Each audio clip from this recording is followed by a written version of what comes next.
See you tomorrow. Simon, thank you for letting me beat you at pinball. Bye.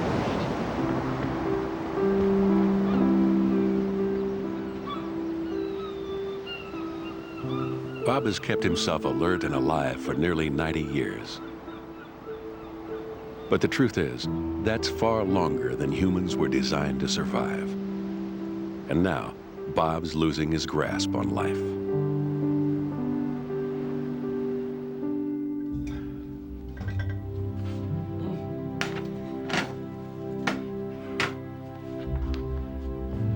The cells in Bob's body have many functions, but all of them generate heat, and this heat helps to sustain Bob's life. But now, with a dwindling number of cells, he's colder than he used to be.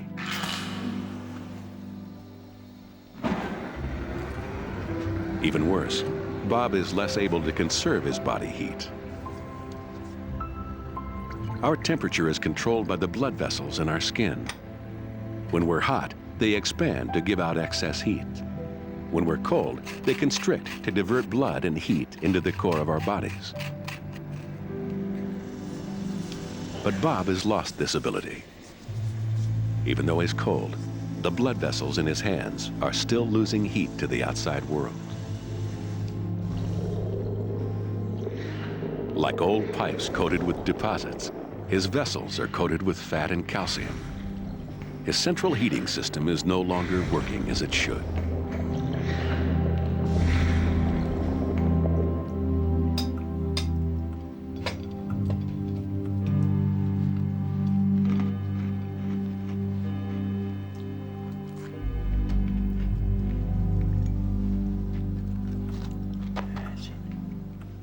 Bob's temperature control is one of many systems in his body which are only just coping with the demands of everyday life.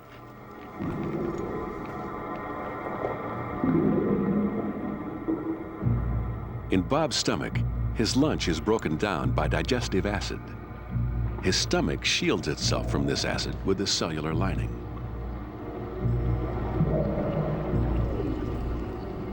But just like everywhere else in his body, the stem cells which generate this lining are starting to die off. Bob doesn't know it, but his stomach wall is getting threadbare and open to acid attack.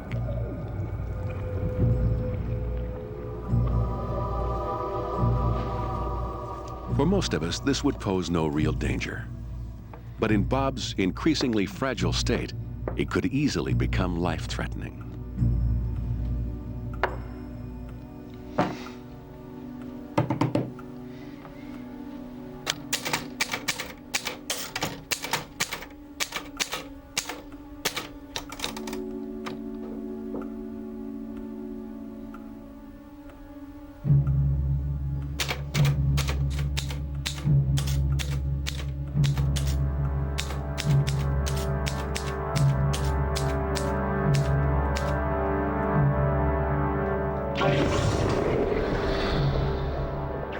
Digestive acid has burnt its way right through his stomach wall into an artery.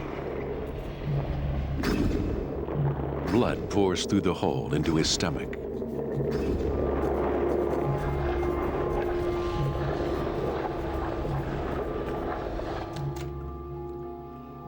But all Bob feels is a little queasy and lightheaded. Not feeling too good, QWERTY. Think I'll have a little lie down.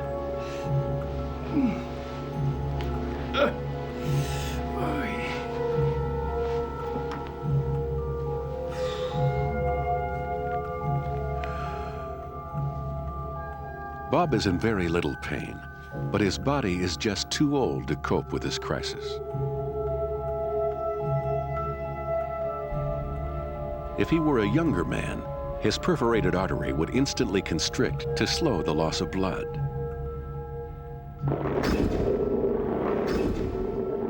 But his aged, clogged blood vessel is too stiff. Pints of blood are pouring into his stomach.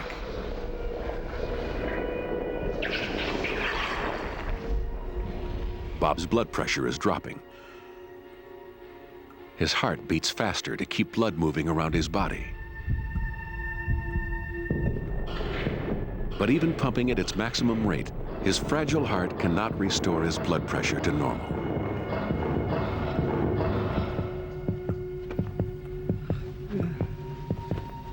Not now, Qwerty.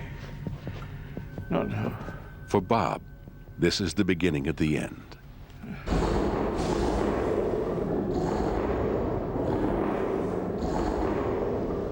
Bob's stomach is starting to digest his own leaking blood, releasing potassium into his bloodstream. His body is no longer strong enough to filter it out. And potassium can reset the rhythm of the heart. Bob's heart starts to beat irregularly. For the first time in nearly 90 years, the supply of blood and oxygen being pumped around his body falters.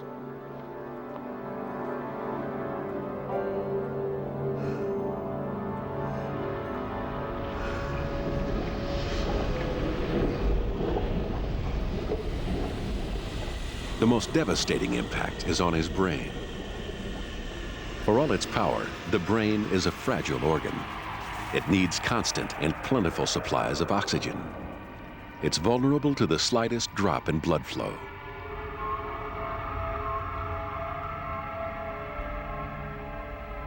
In a vain attempt to conserve energy, Bob's brain suspends all activity except that which keeps his body functioning.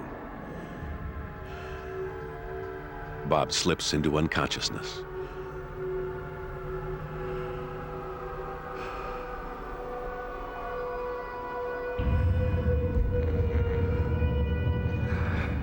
His heart is pumping so little blood, it can no longer support its own beat.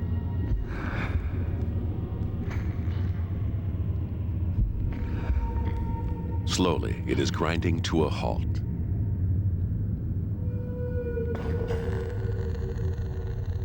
The traffic of blood around Bob's body has ceased. Death is now inevitable. Though Bob is still breathing, there is no oxygen getting to his cells. The cause of each death is as individual as the life which preceded it. But the order in which the body shuts down is always the same. The first cells to die are in the brain. As death approaches, they release waves of morphine-like chemicals called endorphins, which blot out any anxiety or pain.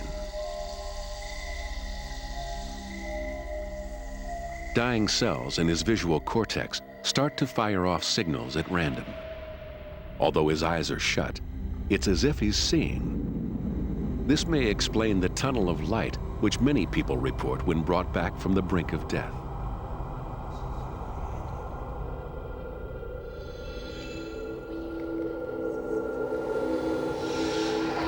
Finally, brain cells detach from one another, breaking the connections they had made during a lifetime of thinking and remembering.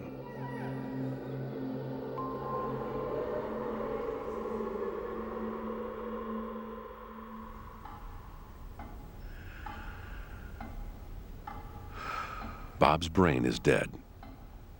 Now, all remaining body function ceases.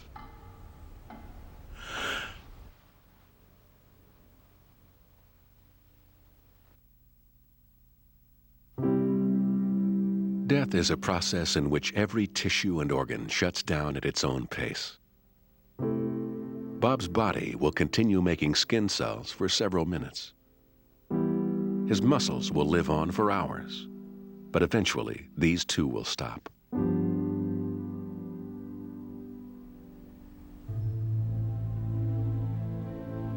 As cell after cell ceases its activity, Bob's body stops generating its own heat. With its internal fire extinguished, it starts to cool towards the temperature of the room.